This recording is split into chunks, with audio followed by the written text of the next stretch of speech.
What's good, y'all? It's your boy Jay back at it again. Today we got 10 most disturbing ways an animal can hunt you by Casual Geographic. Get tapped in with both Jays here and Jays there. Get tapped in with my socials, and without further ado, let's get right into it.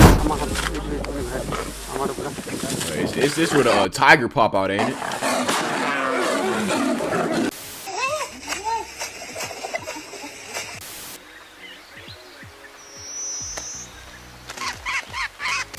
If you have nothing else to be grateful for, get on your knees and be glad that if you have 99 problems, avoiding predators ain't one. I hope. Otherwise, you should probably get off your knees. Predators have petrified us for as long as cavemen had consciousness, simply off the fact that just seeing one implies many others had to die. But for many, it's not what they can do to you, it's how. And these are the top 10 worst animals to be hypothetically hunted by. And spoiler, it gets a lot less hypothetical as the list goes on. The only rule is, I won't be talking about sea stars or crocodiles, only because I just made videos on both. Trust and believe they're both very qualified to be here. And if that disappoints you, here's a consolation prize. There's a lot of things to be afraid of being marooned on an island. Dehydration, exposure, but most don't consider being culled by crabs. And that's because, outside of remote islands in the Indian and Pacific Ocean, the coconut crab is only found in a very bad trip. Despite its name, big as fuck. Coconuts are an insignificant part of a juiced up hermit crab's diet, but that didn't stop nature from equipping them with claws that can splice the fruit open. Besides, their street name is more lore accurate, as they're also called robber crabs, since they'll swarm your camp and carry off anything that ain't nailed down. The problem is, that's also how they hunt.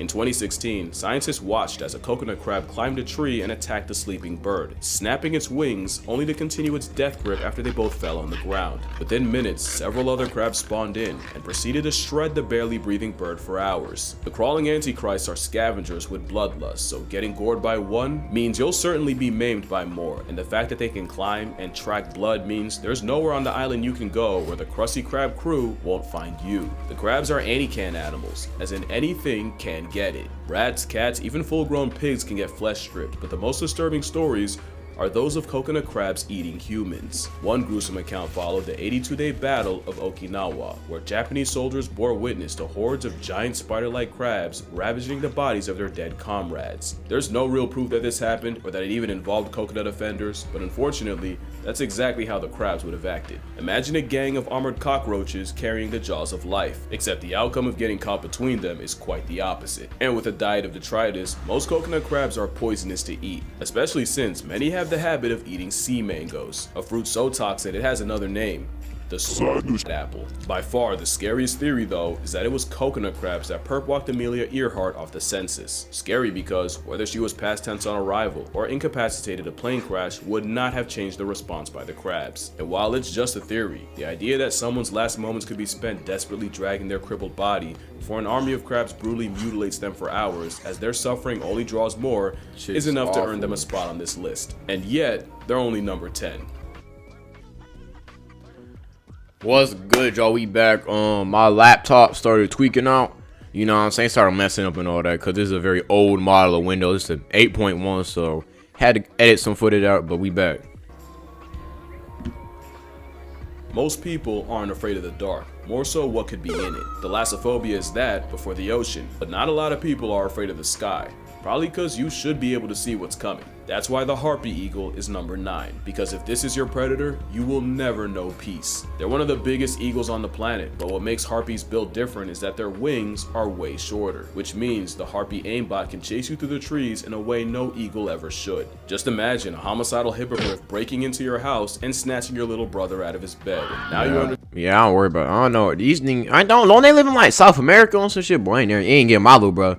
The moment that nigga gonna try to swoop down and grab the nigga, bring his ass down, right hook to your shit. Well, left hook, but you know what I'm saying? Rock his ass right quick. PTSD the monkeys on their meal prep carry. And those claws guarantee you don't get the chance to find out twice. The size of a grizzly bear's mitt with the grip force of a Rottweiler's jaws. You can actually hear the bones of their prey breaking as the harpies crush the life out of them. And safe to say, the same feet that can crack open an armadillo would not feel good to have gripping your skull. It is incredibly rare, but there are cases of harpy eagles attacking and clawing humans, where the eagle's leg had to be amputated because even after death, the talons wouldn't release release their grip. In 2023, tourists in French Guiana walked past a perching harpy when it suddenly went for one of the women, plunging its claws into her scalp and leaving her with several deep lacerations. Ooh. The concept of being jump scared by a plus-size prehistoric Freddy Krueger cockatoo spikes my cortisol, but they rarely go after humans, and when they do, the fault's usually the humans. The next animal not only punished a good deed of one man, it became one of the worst animal attacks in Brazilian history. Albion Online is a For a second, I thought my shit was about to shut down again. I was about to be mad as hell. Boy, I ain't gonna lie. Bro, all my Windows niggas know that Windows be tripping sometimes. I ain't gonna lie. Australia gets the reputation for being Satan's sandbox, but not enough people give credit to the sheer insanity of the Amazon. What's a jaguar's favorite exercise? Skull crushers. Not to mention you have a Jurassic reject in anaconda, an animal that weaponizes electricity and we all decided that was okay, and a fish that convinced thousands to never pee in a river. Yet the apex predator of the Amazon... Oh yeah, that shit. Yeah, that. Isn't that the thing that can swim in your penis? Or swim up your back door? Yeah, that shit.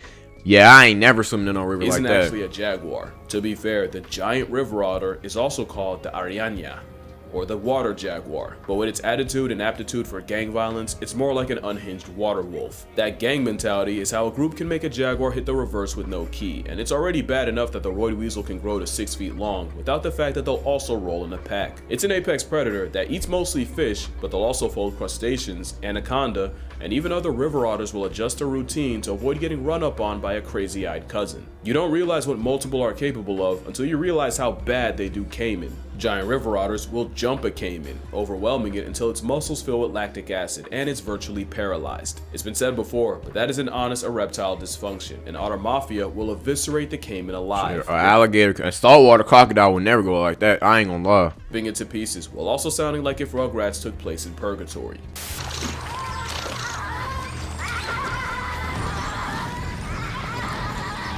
Hell, bro, imagine you sleeping in the Amazon and you hear some shit. Hell no, that's nightmares, nigga. Imagine not knowing what river otters are and hearing that for the first time. The worst part is, it's been proven the same hunting I would have tactic thought one of Satan's goons was after me. The human is tragically effective. Silvio Delmar Hollenbach was a Brazilian army sergeant who had taken his family to the Brasilia Zoo when a bunch of commotion got his attention. A 13-year-old had fallen into one of the moats and now was being threatened by the animals in it. Hollenbach said, "Don't hold me back," and without thinking, leapt into the pool and lifted the injured kid out. Sadly, that meant the focus of the family of vindictive otters was now on Silvio. Yeah, you a realer nigga than me. I would've. It is what it is, but I ain't gonna front. And the gang of aggressives dragged the struggling Hollenbach into the water and brutally mauled him in front of his family. Silvio would be pulled out, but the over 100 bite wounds in water that was the equivalent of a microbe mosh pit sealed his fate, as he would die of a nasty infection. Hollenbach was mourned and celebrated by everyone, except the boy he saved, who apparently never even mustered a thank you. The same 13-year-old that got a man turned into a chew toy would be arrested in 2016 after scamming millions worth of pension money, proving that sometimes being a hero only means saving a villain. Getting mauled and borderline waterboarded by water wolverines is a horrendous way to go out, but again, the chances you get got by otters is still low, and for Silvio, it probably would have been 0 if those otters didn't just have babies. But the next animal is the mascot of F Around and Find Out. The Cape Buffalo makes no sense on Black Death. Yeah, bro. If you an African girl and you want to be single, tell your husband to hunt one of these niggas. This list.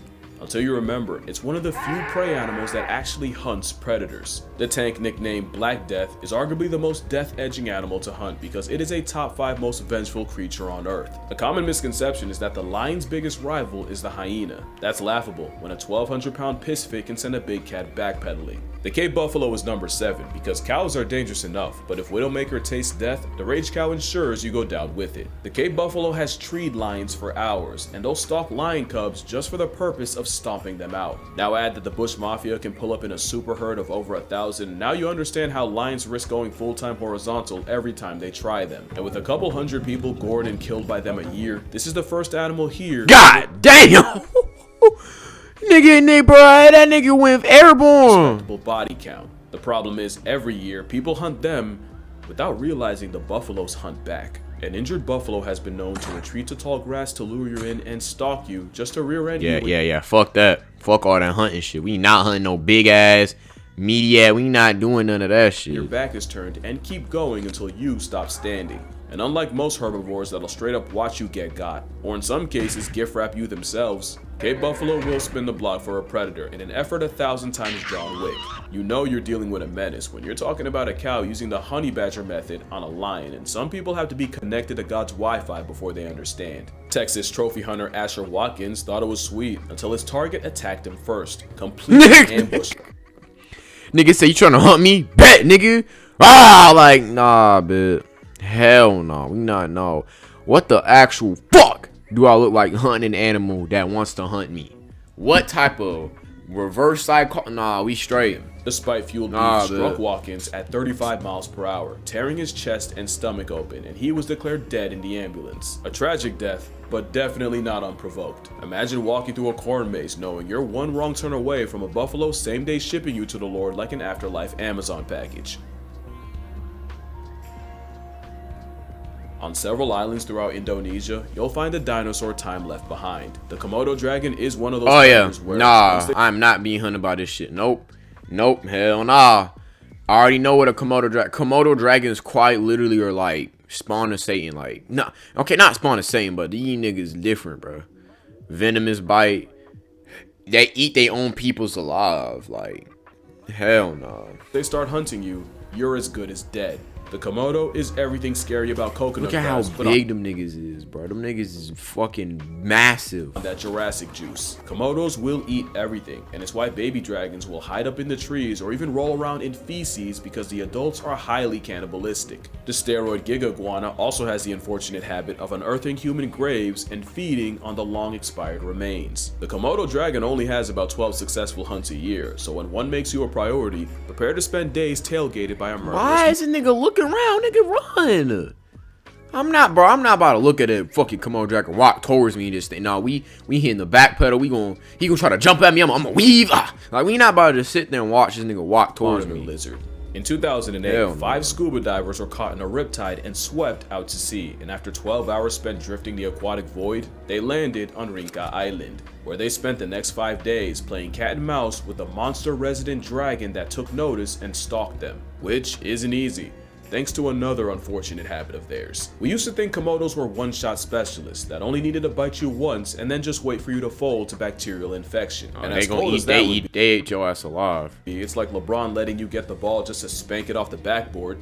The truth is more disturbing. Komodos don't just let their prey go, but their contingency plan is if you do get away, the glorified gecko can track you by blood, and anticoagulants in their venom keep you bleeding. So now it becomes a broken game of hide and seek, and playing it on an island the size of Philly means there's no point in the area code you can go where the leather bloodhound won't find you. Even worse, the longer you manage to play manhunt with monitors, the more dragons will be there to eviscerate you when you do fall. That blood sense is no joke. Menstruating women are actually advised against visiting for fear that the resident garbage disposals confuse them for a dying animal. There's stories of bleeding tourists lying to their guides to not miss out on the trip, only to be surrounded by dozens of Komodos coming in from all over the island. And if you think there's no way an animal moving like that can catch you slipping, millions of years of evolution would argue. One incident saw 2 dragons stalking a fruit picker from below a tree, and when Muhammad Anwar fell, the Komodos rushed him and mauled him to death. Maybe I'm giving them too much credit, or maybe that's why nigga like that's why you gotta have a strap, bro. The moment that nigga try to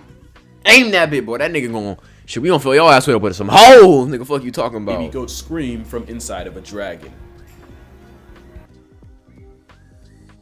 To say that the ocean terrifies me beyond comprehension is an understatement, and the animal that scares me more than any other isn't a shark, isn't an orca, not even a giant squid, but not a squid, because I'd rather go skinny dipping around great white sharks than ever catch a Humboldt squid in the wild. At only up to 6 feet long, they're not the biggest, but everything about the way they feed fuels my nightmares. When a hunting Humboldt homes in on something, they'll approach it with all 10 appendages extended to grab prey and force it towards its mouth, and not only can that beak slice skin and cut chainmail, they do it so fast that they can grab and retract prey in just one camera frame. Not to mention, they have 2 tentacles with suckers that contain inner teeth. Great for grabbing, but the real reason the Humboldt is number 5. That's some ET alien shit. I ain't gonna lie. Like, you got suction teeth on your tentacles and your esophaguses and all that. Yeah, that's some otherworldly type of stuff. I ain't gonna like the ocean, bro. I swear, bro. The ocean be having aliens. Like, bro. God puts all his rough drafts in the ocean. I ain't gonna front.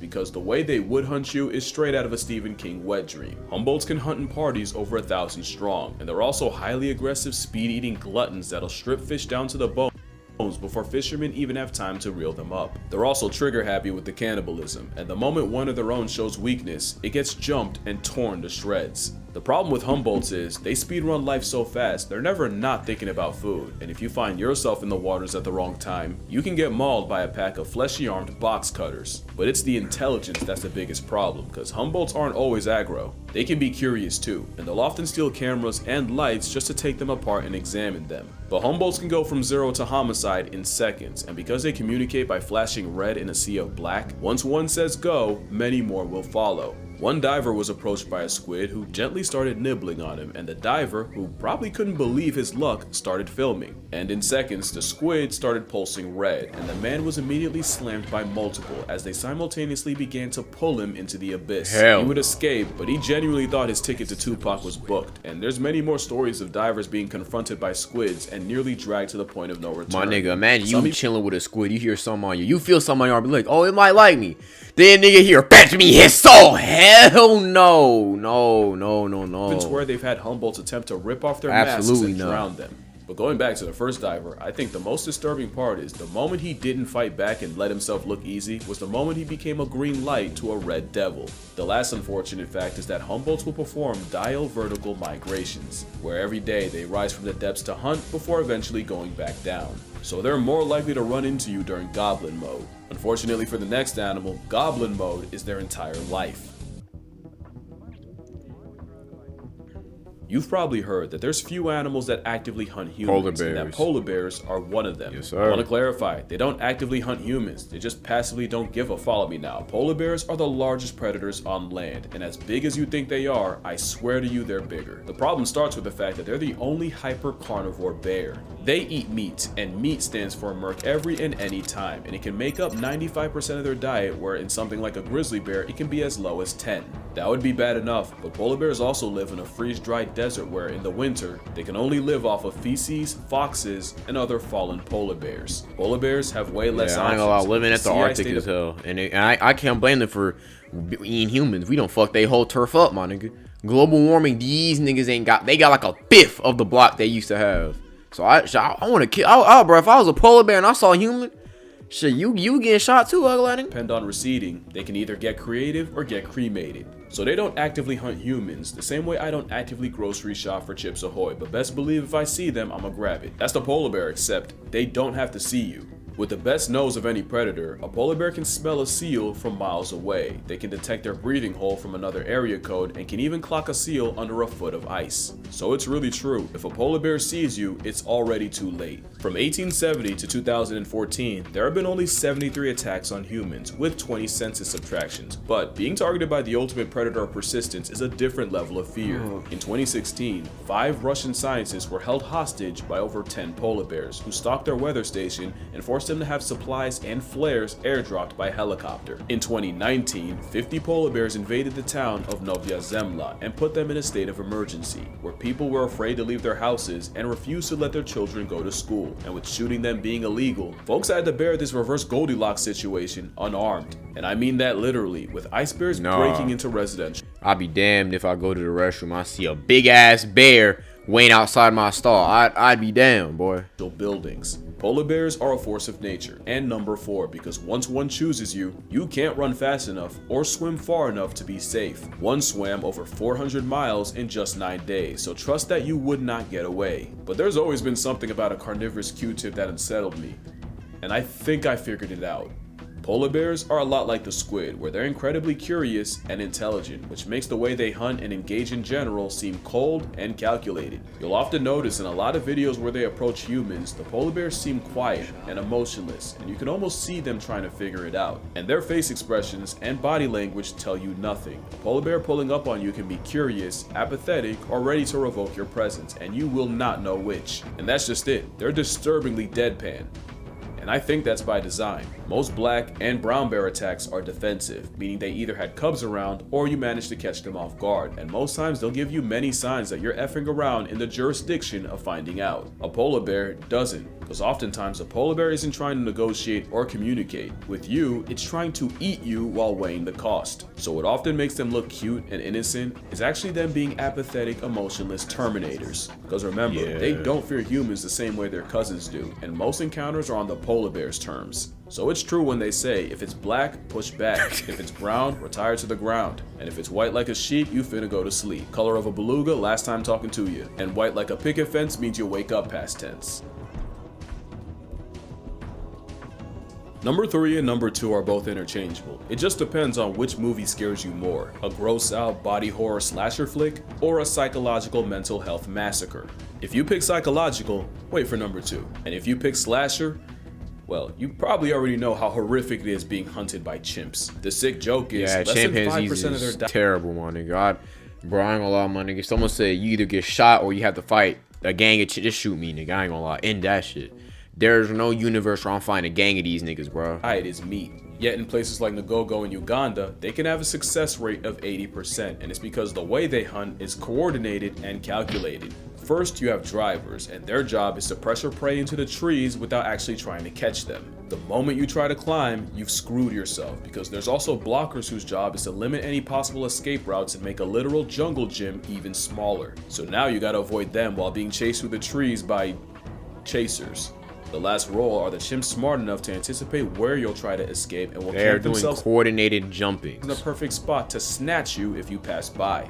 It's painfully effective, and once something like a colobus monkey is caught, it's immediately crippled and eviscerated into several pieces. I genuinely have to be careful with what I show y'all. Just know that monkey's still alive and he gets his arm snapped after all that. Chimpanzees are number 3 because they might have the most brutal ways of past tensing prey, and they don't discriminate. Chimps are on record ambushing families of gorillas, frightening the females and running fades with a silverback, and kidnapping any babies to remove them. They're not the only babies at risk, and your discretion is advised. Thumbnail. This shit is terrifying. And it's the fact that when chimps are aggressive, they smile. So this nigga has murder on his mind like he YNW Melly. This scary ass image. As habitat loss and food shortages have pushed humans and chimps together, there have been more cases of chimpanzees snatching human children with chilling results. One human toddler was viewer discretion, I mean it this time. One human toddler was grabbed by a big male, and in less than a minute, he broke his arm, beat his head in, and even disemboweled the boy and removed his kidneys. Being hunted by chimps is like playing death tag with parkour-capable pack-hunting zombies, but luckily, meat isn't their main food, and attacks are still relatively rare, which is why I have tigers at 2. Tigers don't actively hunt humans, but living on top of each other for centuries is why tigers have the highest human body count of any animal on this list. Folks traditionally tigers is different, yo. Tigers. If we ever do an animal aura list, tigers is S tier. I ain't gonna lie. Tigers got aura, bro. Tigers got aura, bro. They got motion. In order to discourage the tiger into thinking he had lost the element of surprise. But it's believed the trick was spammed too hard, and now the tigers are catching on. But intelligence is the second scariest thing about them. Number 1 is they are the most vengeful animals on the planet. Black Death be damned. Piss off a tiger, and you might not live to regret it. You may have heard of the poacher that shot a tiger and stole part of its kill, so the tiger tracked him down all the way to his cabin, destroyed anything that smelled like the poacher, including his mattress, just to John Wick the man when he eventually returned home. Tatiana the tiger proved that you don't have to be in the wild to find out, after she escaped her San Francisco enclosure to track down and savage the men that had taunted her. But by far, the most notorious tiger in history was the Devil of Champawat. This was a Bengal tiger. That nigga got a bounty on his head. That nigga got aura, bro. Who had gotten her canine teeth broken, likely by a human, which meant she could no longer hunt her normal prey. The result was she started stalking humans, and the end game was the man-eater of Champawat destroyed 436 people, eluding poachers and hunting parties, and somehow always knowing when to leave an area and lay low. Tigers are quick and efficient. They take you out and then return back to the shadows, and honestly, I'd probably die of an anxiety attack long before a feline flatline. They don't usually go out of their way, but all the extra exposure around humans has shown us exactly what tigers are capable of, and the worst part is, they could easily be scarier. The reason tigers are orange is because orange isn't a concept to the animals they do prey on, and if we were on that list, this is what the world's biggest whiskered Hey, yo! That's why they on. So most animals can't see orange. So to us, it's like, oh, that's easy. But to most animals, they just see. Yo, I ain't gonna lie, that's big brain. God took his time with tiger. Yo, God has favorite animals. Tigers, bears, honey badgers. Like, God really, bro, he really pack a punch these niggas with all the sauce. Like, I'm sick. Like, and it's still not number one. Orcinus orca is the most oppressive predator on the planet, and at this point there's not much I can say that you don't already know. You know they're intelligent, but what genuinely surprised me is they take very few risks. If prey has the smallest chance of fighting back, orcas will move the needle to 0 before they move in. Not only that, but their methods change depending on the target. That's why they'll soul slap a stingray before it can sting. That's why they'll immobilize sharks before they can bite. And it's why they'll up smash a seal as high as they go like Super Smash Bros. But they don't neutralize prey just to be safe to eat. They'll turn a dying animal into a life lesson. In that same stingray clip, a family of orcas toyed with the half-alive stingray before letting its body sink into the abyss when they were done. I genuinely believe the stingray was slapped by the orca grandmother, and the rest of the pod was playing with it in order to learn how to deal with one, and when the lesson was over, they had no further use for him. It's not cruelty, it's communal calculation, but it is why orcas are the most fear-inspiring, heart-retiring predators to have, and if you're still not convinced, let me tell you a story that still sticks with me. Remember that?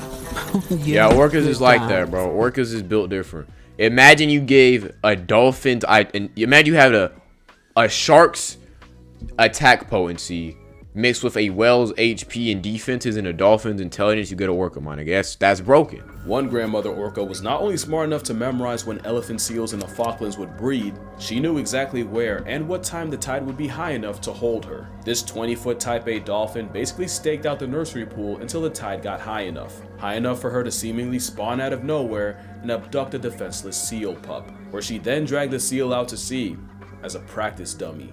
For the next several hours, her family toyed with and tormented the baby seal. Fucked up. With the pup alive for most of it. Again, it's not evil or torture, but it is how orcas polish their prowess. But for the seal, that's stranger danger on steroids, and one of the worst ways to go out. Slowly, and with zero hope. And now you see why great whites will piece out of a favorite hunting ground for a calendar year if they have a run-in with an op dolphin. And why humpbacks feel the way they do. We're talking about animals that'll roleplay as prey and practice drowning each other before they try it on a baby blue whale. It's not an act of malice more than survival, simply a skill surplus for them and a skill issue for everyone else. I won't slander them, but I definitely pity their prey more than anything else's, but I gotta come clean.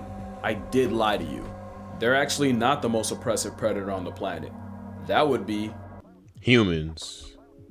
Take away the guns, the technology, and everything else. The very foundation of how humans hunt makes them the most horror movie predators ever. Simply put, imagine a predator you can never run away from. You can get ahead. You can even get out of their sight, yet every time you turn to the horizon, they're there.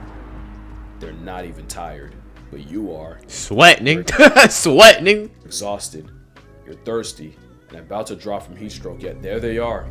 Not missing a beat, barely breaking a sweat. Hell, you can't even sweat, not like them, and it's killing you. You look in the distance, and to your dismay, here they come again. But this time, you don't have the strength to get back up. They're slow, but persistent, like an immortal snail that never stops. They run you into the ground,